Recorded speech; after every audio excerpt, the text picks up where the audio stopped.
السلام علیکم ورحمۃ اللہ وبرکاتہ۔ محترم ناظرین و سامعین، آپ ملاحظہ کر رہے ہیں پروگرام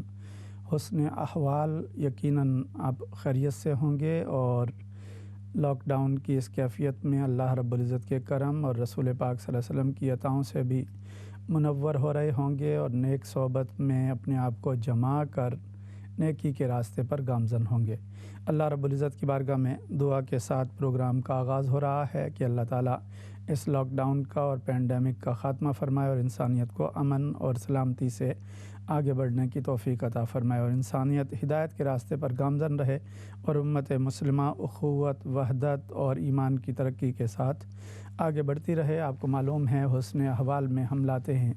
من کی صفائی کے حوالے سے عنوانات اور کوشش کرتے ہیں کہ تصوف، تزکیہ، زہد کے حوالے سے اور سلوک کے حوالے سے ہم بات کریں قرآن اور سنہ کی روشنی میں، لیکن اس سے پہلے جو زہد کی اور تصوف کی اور تزکیہ کی تعلیم ہے، جیسا کہ ہماری خواتین بہنیں جانتی ہیں کہ برتن میں اگر چکنائی لگ جائے، برتن جو ہے وہ گدلا ہو جائے تو اس کو دھویا نہیں جاتا، اس کو مانجھا جاتا ہے۔ اور مانجھنے کے لیے جو آپ گھروں کے اندر اسپنج استعمال کرتے ہیں، پھر اس کے بعد اس کو رگڑا لگاتے ہیں اور رگڑے کے بعد اس میں فیری ڈال کر اسے پھر جو ہے وہ صاف کیا جاتا ہے اور پھر اسے پانی سے دھو دیا جاتا ہے تو وہ چکنائی دور ہو جاتی ہے، اس کا گدلا پن چلا جاتا ہے اور برتن چمک اٹھتا ہے۔ اسی طرح سے اللہ کے رسول صلی اللہ علیہ وآلہ وسلم نے فرمایا لِكُلِّ شَيْءٍ ثِقَالَةٌ وَثِقَالَةُ الْقُلُوبِ ذکر اللہ، کہ ہر شے کو پالش کرنے کا کوئی نہ کوئی انسٹرومنٹ، کوئی آلہ ہوتا ہے اور دلوں کی صفائی، دلوں کی پالش جو ہے وہ اللہ کے ذکر سے ہوتی ہے۔ اللہ کے ذکر سے دل چمک اٹھتے ہیں، اللہ کے ذکر سے دل جو ہے وہ روشن ہو جاتے ہیں اور اتنی روشنی بڑھتی ہے کہ اگر اس ذکر میں دوام نصیب ہو جائے تو اللہ تعالیٰ اپنے نور کی تجلی اس شخص کو عطا کرتا ہے، جس کے ذریعے سے وہ شخص لوگوں کے اندر بھی نور بانٹنا شروع کر دیتا ہے۔ تو آئیے، سارا ذکر جو ہے وہ ورفعنا لک ذکرک پر جا کر ختم ہوتا ہے کہ اللہ رب العزت جن کی شان میں جو ہے وہ رفعت ذکر کی بات کر رہا ہے، ان سے بڑھ کر مخلوق میں کن کا ذکر ہوگا؟ وہ ہے ذکر صلی اللہ صلی اللہ علیہ وآلہ وسلم، ذکر حبیب صلی اللہ علیہ وآلہ وسلم، جس ذکر میں بندہ جب ان ہوتا ہے تو اللہ کی سنت کو بھی پاتا ہے اور فرشتوں کے جھرمٹ میں اس کو بٹھا دیا جاتا ہے اور اس کی صدا زمین سے اٹھ کر آسمانوں میں اور اللہ کے ذکر میں شامل ہو جاتی ہے، کیونکہ اللہ رب العزت نے خود اپنی سنت اور حکم کو جمع کرتے ہوئے سورہ احزاب کی آیت نمبر 56 میں فرمایا اعوذ باللہ من الشیطان الرجیم بسم اللہ الرحمن الرحیم ان اللہ و ملائکتہ یصلون علی النبی یا ایہا الذین آمنوا صلوا علیہ وسلموا تسلیما اللہم صلی علی سیدنا مولانا محمد وعلی آلہ وصحبہ وبارک وسلم الصلاۃ والسلام علیک یا سیدی یا رسول اللہ وعلی آلک وصحابک یا سیدی یا حبیب اللہ۔ درود و سلام کے اس تحفے کے بعد، اور درود و سلام وہ ایک ایسا وظیفہ بھی ہے کہ اگر کسی کو دکھ، غم اور تکالیف گھیر لیں تو درود کی برکت سے اس کے دکھ، غم اور تکالیف دور ہو جاتے ہیں۔ جیسے کسی نے کہا کہ دکھوں نے اگر تم کو گھیرا ہے تو درود پڑھو، جو حاضری کی تمنا ہے تو درود پڑھو۔ لہٰذا جو دکھوں سے نکلنا چاہے، جو اپنے آپ کو مصائب و آلام سے نکالنا چاہے، اس پر لازم ہے کہ وہ درود کی کثرت کرے۔ جو ہی درود کی کثرت کرے گا تو انشاءاللہ تعالیٰ اس کے دکھ جو ہے وہ دور ہو جائیں گے۔ اور رسول پاک صلی اللہ علیہ وسلم نے ابی بن کعب، جو معروف صحابی ہیں اور جو قرآن میں بڑا ملکہ رکھتے تھے، اور آقا علیہ الصلوۃ والسلام ان سے خود قرآن بھی سنتے تھے، اور حضور علیہ السلام نے یہ بھی فرمایا کہ اگر قرآن سیکھنا ہو تو 5 صحابہ سے سیکھو، جن میں ابی بن کعب بھی جو ہے وہ شامل تھے، اور یہ رسول پاک صلی اللہ علیہ وسلم کی حیات مبارک میں جو 9 مسلم ہوتے تھے ان کو نماز بھی پڑھایا کرتے تھے اور قرآن کی تعلیم بھی دیتے تھے اور پہلی کتابوں کے بڑے عالم بھی تھے۔ تو لہٰذا ابی بن کعب سے رسول پاک صلی اللہ علیہ وسلم نے کثرت درود کی ترغیب دی، اور ترغیب دینے کے بعد فرمایا کہ اگر تیرا سارا وظیفہ ہی درود ہو جائے گا تو پھر اللہ رب العزت تیرے سارے غموں کے لیے ذمہ دار ہو جائے گا، یعنی غم غلط کر دے گا اور تیرے سارے ہم دور ہو جائیں گے۔ نہ تجھے آخرت کا کھٹکا رہے گا، نہ تجھے دنیا میں غم جو ہے وہ گھیریں گے، تیرے گناہ بھی معاف کر دے گا اور تیرے غموں کا بھی ازالہ کر دے گا۔ تو لہٰذا یہ اتنی بڑی نعمت، اتنی بڑی دولت ہے کہ جو شخص بھی مشکل میں، تکلیف میں، پریشانی میں، دکھوں میں رسول پاک صلی اللہ علیہ وآلہ وسلم کا نام لیتا ہے، کیونکہ یہ نام ہر وقت اللہ کے ہاں بھی جاری و ساری ہے۔ اللہ رب العزت کی شان کے مطابق اللہ تعالیٰ جو ہے اپنی زبان سے اپنے حبیب صلی اللہ علیہ وسلم کا ذکر کر رہا ہے، نام لے رہا ہے، ہر وقت صلی اللہ کی پکار اور صلی اللہ کی صدا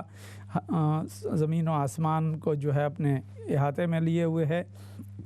اور مکاں اور لامکاں دونوں اسی فضا سے گونج رہے ہیں۔ تو لہٰذا جس گھر میں درود پڑھا جاتا ہے وہاں رحمت کے فرشتوں کا نزول ہوتا ہے، جس جگہ پر درود پڑھا جاتا ہے وہاں کرم کا نزول ہوتا ہے، اللہ کی رحمت برستی ہے، وہاں سے نحوست، وہاں سے پریشانی، تکلیف، مصیبت، آلام جو ہے وہ دور ہو جاتے ہیں، اور رحمت کی برسات اور رحمت کی برکھا برسنا شروع ہو جاتی ہے۔ تو جتنا بھی ہو سکے کثرت سے درود پڑھا کیجیے، اور اگر آپ کو وقت نہ ملے تو